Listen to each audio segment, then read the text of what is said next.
Gwalior high court ये court है या धर्मशाला है?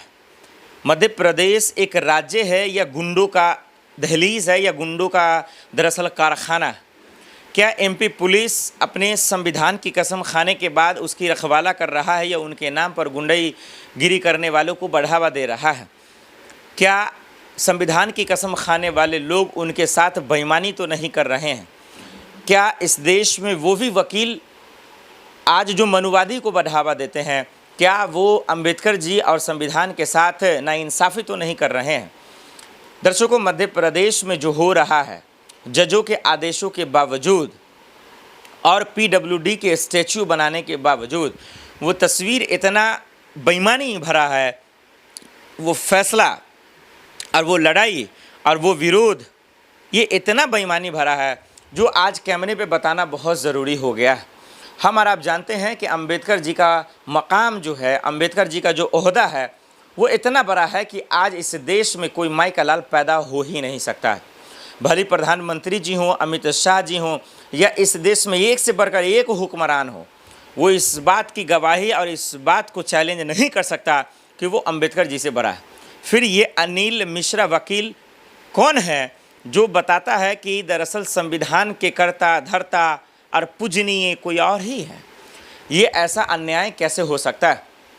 इस वीडियो में हम आपको बताएंगे कि किस तरीके से मध्य प्रदेश की पुलिस और वहाँ के मुख्यमंत्री आँख को बंद कर, कान को बहरा कर और मुंह में दही जमा कर सिर्फ तमाशा को देख रहे हैं और दो वकीलों का गुट आपस में लड़ रहा है।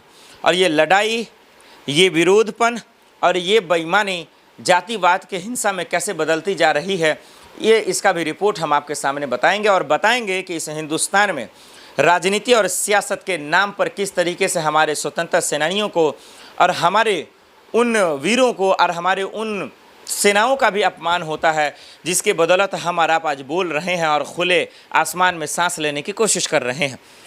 वो इसलिए क्योंकि हमारे सेना, हमारे स्वतंत्रता सेनानी जिन्होंने अपने जान की कुर्बानी दी और उसके वजह से आज हम सुख और चैन से हैं।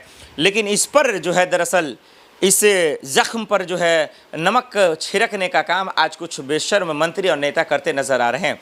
इसमें वकील भी शामिल हैं, इसमें बार एसोसिएशन के लोग भी शामिल हैं। दरअसल पर चलिए, आप लोग सोच रहे होंगे मामला क्या, वो पहले बताओ। मामला दर्शकों ये है कि दरअसल ग्वालियर हाई कोर्ट में बाबा साहब अंबेडकर की मूर्ति लगनी थी। इसकी सिफारिश के लिए 3-4 वकील जो है का गुट जो है वो जजों से ग्वालियर हाई कोर्ट में रिक्वेस्ट करता है, अपील करता है, और वहाँ जज इस बात को लेकर मौखिक आधार पर आदेश भी देते थे कि कोई बात नहीं, लगाओ, अंबेडकर की मूर्ति लगनी चाहिए। पीडब्ल्यूडी इसको दरअसल जो है बना भी देता है, स्टैचू को 10 फीट के आसपास बना देता है। जब उसको लगाने की बारी आती है तो कुछ गुंडे वकीलों के शक्ल में आकर खड़े हो जाते हैं, कैमरे पे खड़े हो जाते हैं, जिसमें से एक का नाम अनिल मिश्रा हम बार बार बताते हैं। और ये जेल में क्यों नहीं, मुझे आज आश्चर्य हो रहा है। और ये कहते हैं भाई साहब ये कोर्ट है, ये धर्मशाला नहीं है, कोर्ट है, अंबेडकर जी की मूर्ति नहीं लगेगी। अब दो वकील आपस में भिड़ जाते हैं, लड़ाइयाँ शुरू हो जाती हैं और आखिर में अंबेडकर जी की मूर्ति नहीं लगती। अब ज़रा सोचिए, जो वकील ये कह रहा है कि ये धर्मशाला नहीं है या मूर्ति नहीं लगी, क्या वो ठीक कह रहा? बिल्कुल भी नहीं ठीक कह रहा भाई। वाकई में ये धर्मशाला नहीं है, ये वाकई में कोर्ट है। और धर्मशाला नहीं है इसीलिए तो वहाँ मूर्ति लगनी चाहिए। ये कोर्ट है इसीलिए अंबेडकर जी की मूर्ति लगेगी। अगर धर्मशाला होता, कोई आस्था का जगह होता, कोई धर्म का जगह होता, तो वहाँ पे भगवान की मूर्ति लगती। जो जिस धर्म से आते हैं, जिसको पूछते हैं, उसका मूर्ति लगता। तो अब सोचिए इस वकील का दिमाग कितना ख़राब है। अब जवाबदेही कहाँ आता है? वहाँ नहीं लगते हैं, वहाँ तिरंगा झंडा लगा देते हैं, अच्छी बात है, वो भी लगना चाहिए, वो हमारी आन बान शान है। लेकिन अंबेडकर जी की मूर्ति नहीं लगेगा। ये सब सवाल जो है सवालों के घेरे में है। और अब जो मेन सवाल है वो अब हम आपको बताते हैं कि मूर्ति लगेगी कैसे, एमपी पुलिस और सीएम मोहन यादव का रोल क्या होना चाहिए।